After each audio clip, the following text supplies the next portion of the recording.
Hello, everybody, and welcome to Ask the CEO with Avrohom. Today, I'd like to introduce a very special guest. He's a leading advocate for digital ethics and digital transformation, a former global leader for IBM Financial Services Sector, CMO for Compare the Cloud, and Cloud Strategist for UK Cloud. He's a strategic advisor to a number of leading technical firms, including Govtech Specialist Advice Cloud. As an evangelist for the transformational value of technology, he is the world's top social influencer on Govtech, a top commentator on cloud, and also one of the judges of the UK Cloud Awards. As a campaigner for data privacy and other ethical issues in technology, he is also the world's top social influencer on privacy. He appears almost weekly on broadcast TV and radio, is a prolific author of articles and blogs, as well as being exceedingly socially engaged. It is my pleasure to welcome Bill Mew. Welcome, Bill. Hey, my good friend, it's great to speak to you. And having been one of, as you say, socially engaged, you're one of those out there who I regularly engage with, and it's really great to speak to you on a video conference like this and actually have a good discussion on what I hope is going to be an interesting topic for everyone. Absolutely. It's awesome seeing you live and being able to interact with you one-on-one on video conference using technology. And, you know, that's a great topic right there because we all use technology and we all leverage technology. And then there's issues and concerns that come up. So can you explain to the layperson what is digital ethics all about and why is it so important? Well, people out there, I think you have to be living in a cave to miss some of the problems that have been happening recently around privacy. We've had the Facebook saga, Cambridge Analytica, we've had any number of data breaches from people like Equifax through to a whole host of others. And also we've had a spate of regulation, and this has started largely in Europe with GDPR, but we've also similarly had legislation in California, and they're now talking about federal legislation for privacy and sort of digital behavior across the whole of the US, and South Africa and other countries have followed suit as well. This has brought privacy very much to the fore, and it's very much an agenda item for a lot of organizations out there. But also there are massive implications here. It's not so very long ago that I think most of us might not have considered privacy. I think all of us out there who are technology fans, such as yourself and myself, we like tech, or we think it's great, or we use it all the time. We never really put a thought towards what was happening to our data. I think we just trusted that it would work and that people would use our data sensibly. I think the myth has actually burst, and people have got a sudden realization. And once that trust has been lost, it's going to be very, very difficult for technology organizations, and indeed organizations in any sector right across the biggest business spectrum, and indeed in public sector, to regain that level of trust. Yeah, and just to bring it home to everybody, not a year goes by where I don't get 2 or 3 pieces of mail from some company I've never heard of with a letter stating that somebody had a laptop that got stolen and had my contact information, and, you know, here are some suggestions, and here's a year of credit monitoring. So this stuff is happening all the time. Yeah, and actually the awareness has gone right up. And one of the interesting things is that if you asked the general public not so very long ago, what were the main issues that were of concern to them, the highest scoring issues would be things like healthcare, education, freedom of speech, protection from terrorism, those sort of things. If you ask them, well, surely these are things that the government should be taking care of. What is it that worries you most? What are the things that you expect from companies and from brands? What we found is that up until recently, the issues they expected companies to be taking action on were things like diversity or sustainability, all very laudable things. And global warming. Yeah. Many companies had social corporate responsibility functions that were focusing on these very worthy issues. in the last 4 to 6 months, the whole spectrum has changed, and privacy, data security and data privacy have jumped to number one. It is the single largest issue that consumers expect companies to act on. And it's one of the major issues that if you cannot be trusted, or there is a perception of a lack of trust, people simply don't do business with you. And therefore, it is a major issue for companies across all industries. Now, the implications here are significant. It means that all of a sudden, we have one issue. Suddenly, the most important brand attribute to have, basically, you want to be a trusted brand so that people will do business with you. And therefore, you have to focus on digital ethics in order to establish and possibly maintain yourself as a trusted brand. But at the same time, things can and do go wrong. And there are many companies that have been hit by breaches and other issues. And almost overnight, what could be your single most positive brand attribute could suddenly turn out to be your most negative brand attribute when things go wrong. And therefore, it is the first time I think we've ever seen a single issue not only be the largest issue in terms of positive potential brand value and trust, but also at the same time the largest issue in terms of brand risk. And that is significant. It sure is. You know, trust is something that takes a lifetime to build up and a moment to break down. And there are any number of, and typically we talked a little bit earlier before this video conference about how this affects companies. And actually, there are different groups within most organizations. And possibly at the top of the company, you have the CMO, who is the brand custodian. And he is responsible for defending what can, for most organizations, is their single largest asset, their brand. And in order to do so, he does any number of marketing campaigns to associate the brand with any number of virtues. But he will also have a communications department that will have a crisis management plan in place, something that to put into place if something terrible happens. At the same time, you've got another group within an organization, the CIO and the IT department, who have an information security strategy, and they're responsible for looking after the data, driving innovation within a company, looking at insights, possibly feeding the CMO and his team with analytics that analyze customer behavior so that they can be that much more efficient. And then you have a third group that have become far more prevalent and important more recently, and that's the area of compliance. And companies now all need to have some form of privacy impact assessment. The big issue here is that typically, because much of this is a totally new area, companies haven't had time to adjust to being digital ethics oriented. And your CMO and his crisis management plan isn't necessarily linked up with the privacy impact assessment or the information security strategy. That they typically are not aligned. And if you look at many crisis management plans that the CMOs will have sort of in a cupboard somewhere that they'll pull out in a time of emergency, one of the crises that they failed to plan for is now one of the biggest risks that they face, and that is a data security breach, and it could be a hack, or it could be a leak by a member of staff. There are any number of causes, but this is something that companies simply need to be prepared of or for if they're going to protect their brand. And this seems like a real compounded problem, because typically in an organization, especially large ones, the left hand doesn't know what the right hand's doing, because different business units operate in silos. So you were talking about the marketing and the CIO and the compliance officer.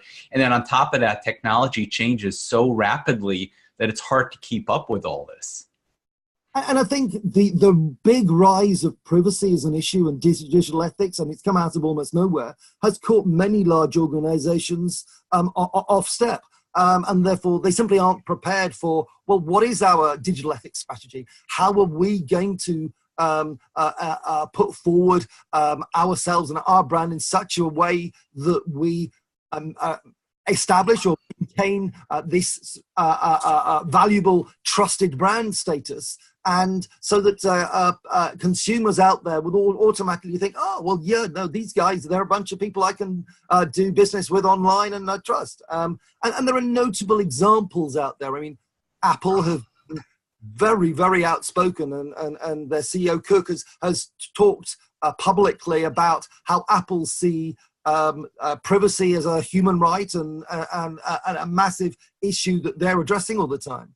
And then possibly at the opposite end of the spectrum, you have one of their main rivals, Facebook, who seem to have taken a trip and a stumble almost at every particular moment. And revelation after revelation have come forward. And I mean, you look at the fact that they lost 20% of Facebook's share price was lost in one day after one particular revelation.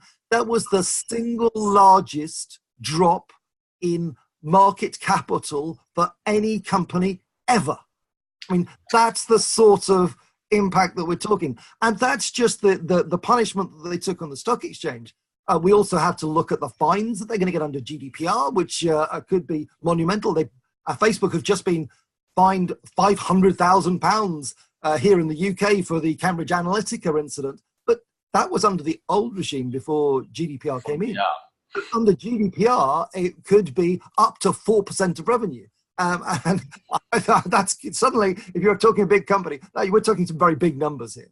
And that's just the regulatory side. You could face a shareholder lawsuit.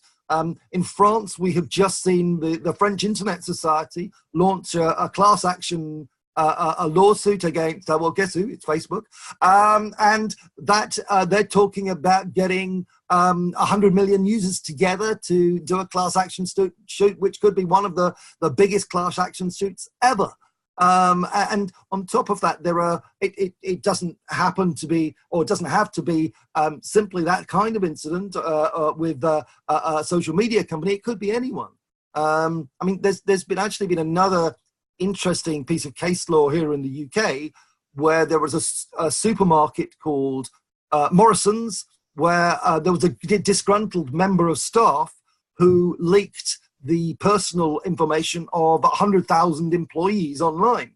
Now, previously, case law would have it that Morrison's company could not be held liable for the actions or the criminal actions of one of its employees. But interestingly, in this case, and it set a new precedent, there was a liability set against Morrison's for this.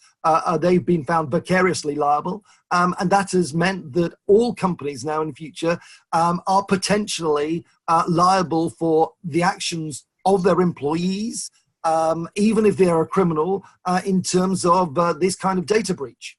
And that is monumental. I mean, for starters, the judge in that particular ruling came out and said that he expects insurance companies to be able to cover companies because they simply wouldn't be able to cover the costs otherwise. But the implications here in terms of corporate insurance, and I'm sure there are a lot of insurance companies running around sort of trying to rewrite their cover policies. Yeah. This sort of thing. So there's any number of things out there. And the other thing is that we're starting to see class action lawsuits for the first time on the securities side with regard to the behavior of companies when data incidents occur. In 2016, there were no recorded cases of a securities-oriented class action suit.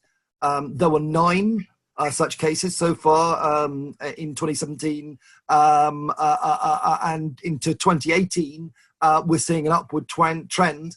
And I think this type of litigation and the big class action lawsuits that typically you've only seen in America and now coming to France and possibly to other countries as well, it is really changing the landscape. And if CEOs aren't sitting up and sort of taking notice and thinking about digital ethics on the positive side, how they establish themselves a trusted brand, but also on the negative side, how they prepare themselves in order to respond when things go wrong, which could happen at any time, then they're dereliction of their duties because they need to be acting now and preparing for that sort of thing.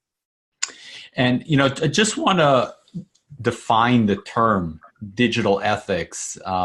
It seems almost like it's how your behavior, whether or not you have good digital security hygiene. Is that what it's referring to?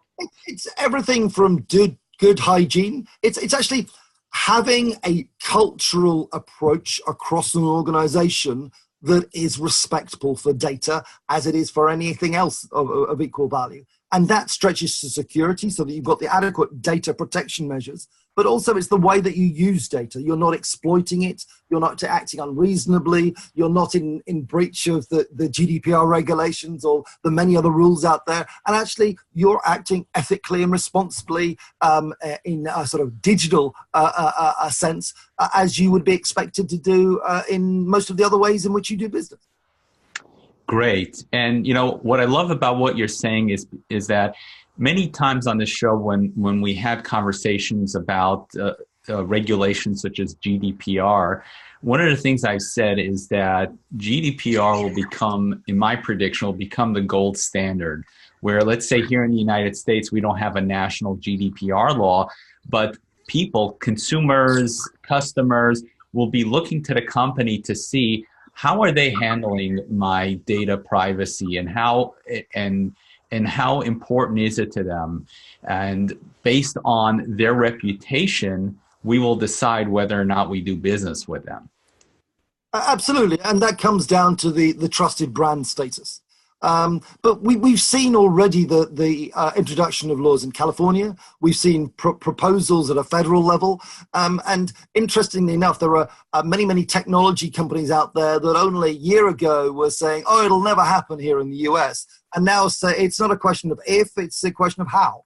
And they were desperately trying to be on the front foot to try and control what federal regulation does come into force. And I think there's broad agreement now that certainly following some of the incidents that have occurred and a lot of what's happened at Facebook in particular, that we're not going to get away from some form of regulation. And I think it will be GDPR-like in some way. And we already have Privacy Shield, which is a data sharing agreement to have some form of alignment between Europe and America. And there are big questions about how well that agreement and arrangement is working. And that's being challenged in the courts at the same time, and I know some of the guys doing that.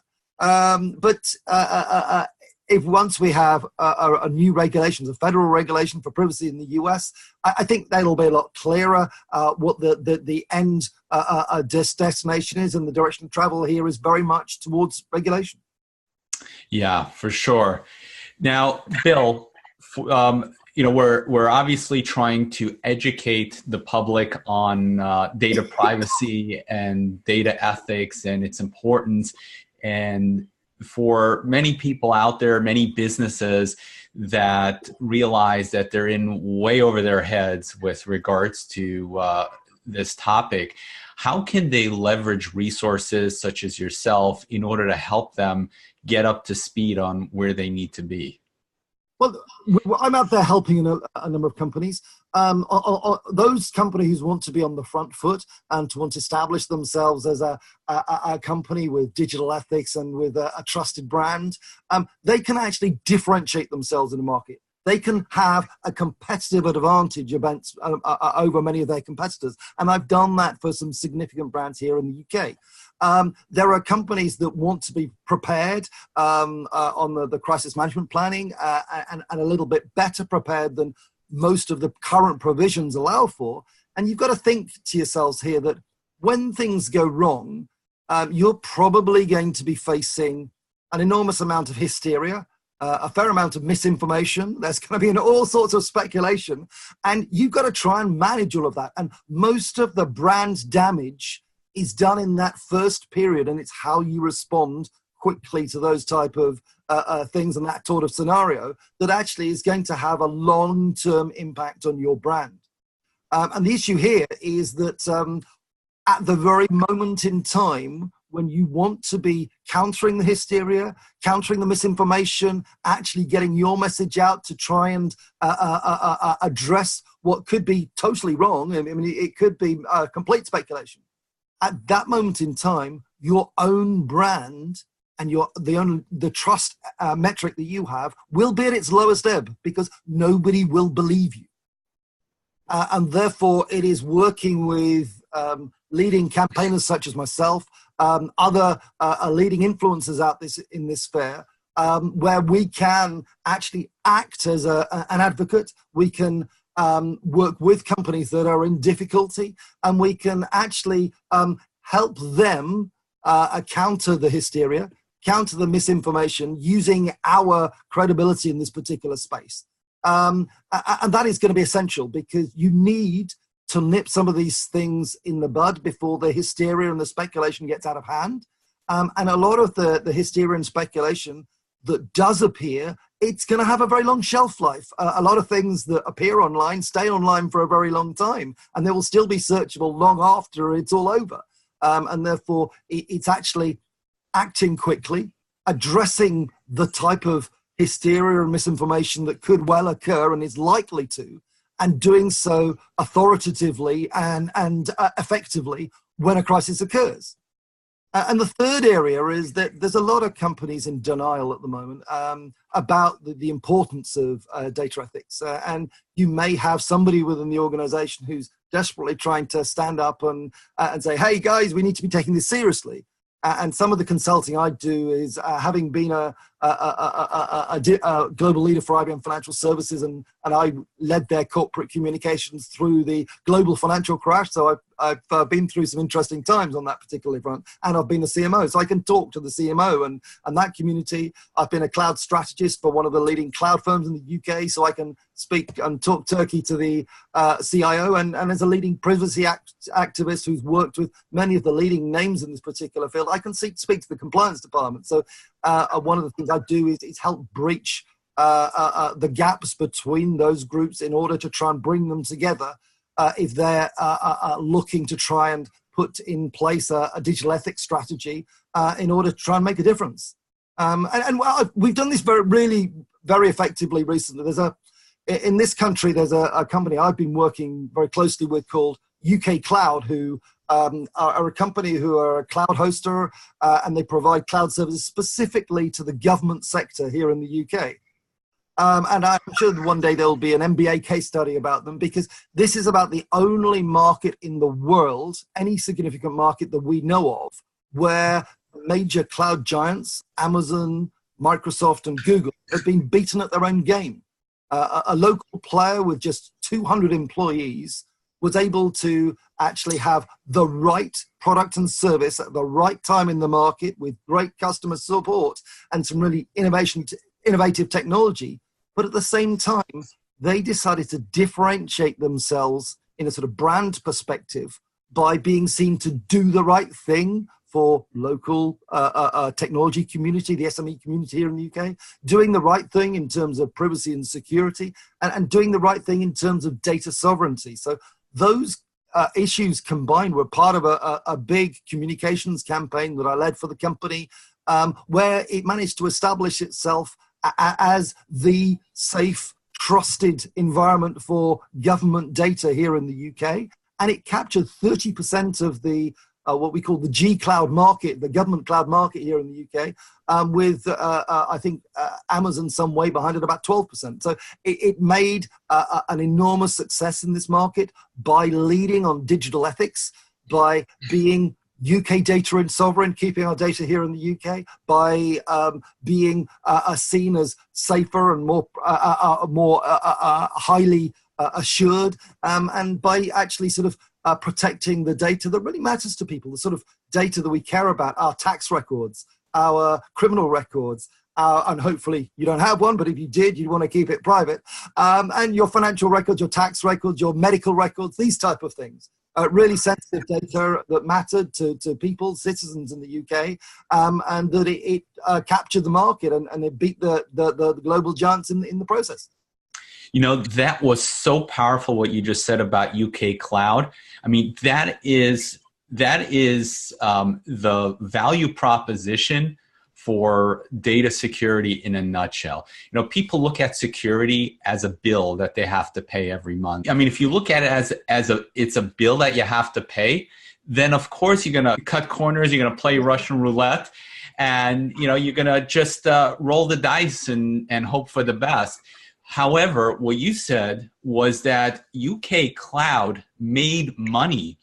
They beat the giants in the market. You've got the major cloud vendors, the hyperscalers out there. You've got Amazon, Microsoft, and Google, who dominate every single cloud market in every single country across the globe. And this is the one market where the reverse occurred, and that is because they led on digital ethics. And they made it a brand value. And the research about customer attitudes at this moment in time that I led with at the beginning of this call, it shows that how important that is to people at this moment in time. It is the biggest issue. It is the number one thing that people care about and expect brands to take a stand on. So there are many different companies who see the whole privacy thing and GDPR as burdensome regulation, when actually not only is it a chance for you actually to do things correctly, I mean, the way that you should be acting responsibly, but it can be such an enormous brand attribute. It can give you an advantage in the market. It can help differentiate yourself against those companies that possibly have questions of trust against them. And certainly there is a great deal of skepticism about the way that many of the global giants are behaving at this moment in time. And before we came on this call, we were discussing the French example.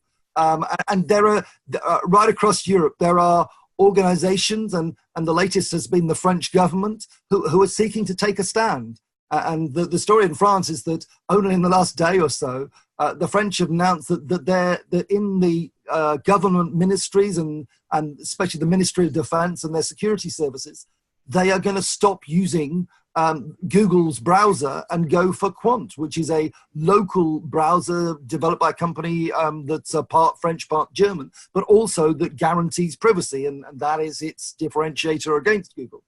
And part of the reason quoted by Qwant and by the French government for doing this was that partly they wanted to try and keep their data onshore. They actually want it protected. The moment they start using an American company, and the same goes in cloud services for any of the global giants, their data is all over the place. Yeah. But it not only goes over there, but it's subject to seizure by the US and whoever under the Cloud Act in the US. So any organization that has a presence in the US, and therefore it doesn't have to be US headquartered, it just has to have an operation in the US, could be subject to the Cloud Act. And therefore the security services may say, come along and want to see what data you're holding. And this followed a ruling a few years ago where there was a big tussle between Microsoft, who was holding some email data in Ireland, and the US authorities who wanted to have a look at those emails.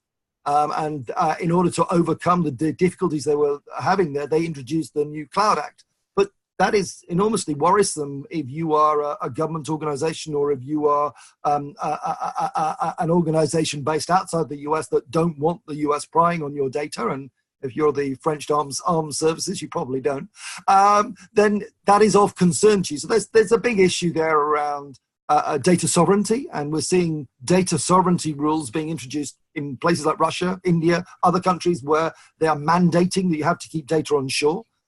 There's also, in addition to that, there is the privacy angle, that what level of snooping is a browser or other technology doing?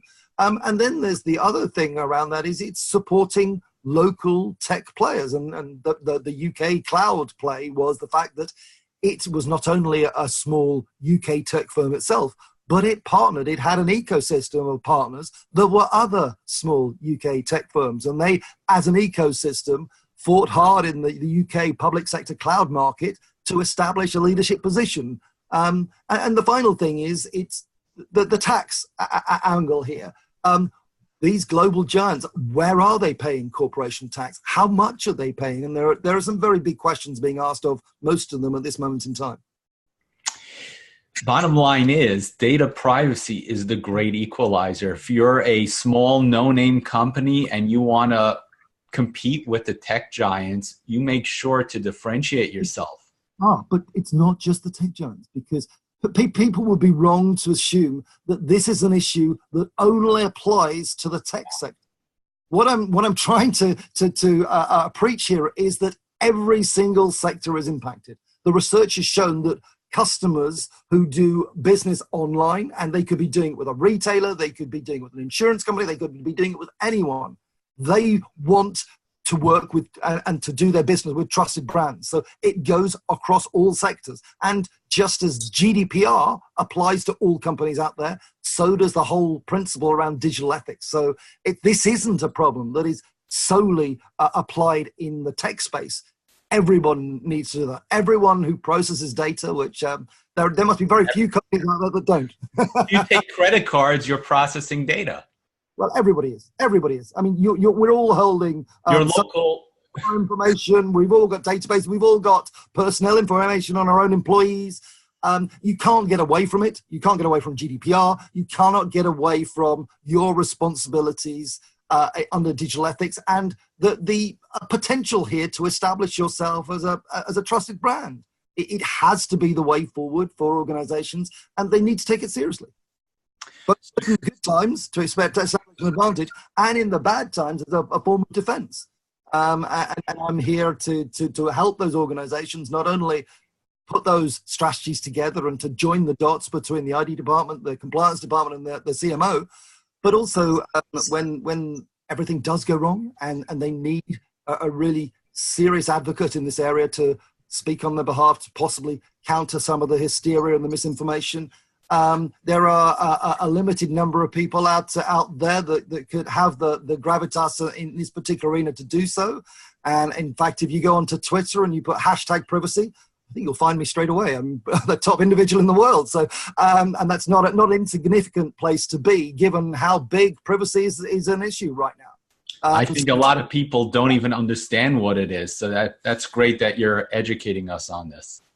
Well, I hope you found it useful, and I hope the people listening to this recording, maybe if they want to go away and do a little bit of research. I mean, I'm publishing papers and articles about this all the time, and I'm very happy to engage with people who want to find out more, because I really think, I mean, we've seen Gartner for the very first time put a soft issue like privacy as one of the top 10 tech issues for 2019. We've seen Forrester come out and be very public that they see this as one of the biggest trends for the year ahead.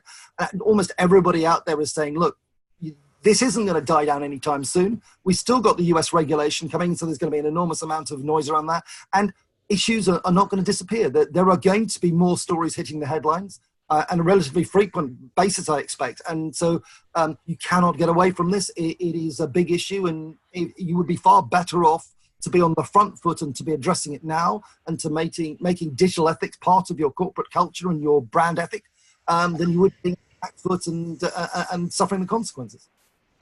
Great. Now, Bill, how do people connect with you? Well, you can follow me on Twitter for starters, @BillMew, or you can just reach out to me by email, bill@mewera.biz. That's MEWERA.biz. I'm very happy to offer advice. There are a lot of articles out there you can search for. It's not a small issue. It's not something that I'm going to stop talking about anytime soon. And it's not something that people can dismiss. No, I think this is something that's going to continue. It's going to grow. This is something that as technology evolves, there's going to be more and more incidents occurring, and there's going to be more education on that as well. Well, hopefully the people who listen to this will actually be one step ahead in their understanding, and hopefully that will spark them to go out and find more, because I really think they need to take it seriously, and I do think now is the time to do so. You waiting until the problem and trying to do something at that point when your sort of credibility is at its lowest ebb is possibly the worst possible approach. You need to plan ahead. You need to know what you're going to do in this sort of scenario, and actually, by being on the front foot, by making privacy and security and data ethics part of your culture and your brand value, you're actually less likely to have a breach, less likely to have the Morrison's type scenario, less likely to actually face those sort of difficulties, because you will take the whole issue that much more seriously. Awesome. Bill, thank you so much for sharing your time and your wisdom. I really enjoyed having you on the show. Well, it's been great chatting to you, and I hope we've, in our discussions, offered some wisdom and given people something to think about.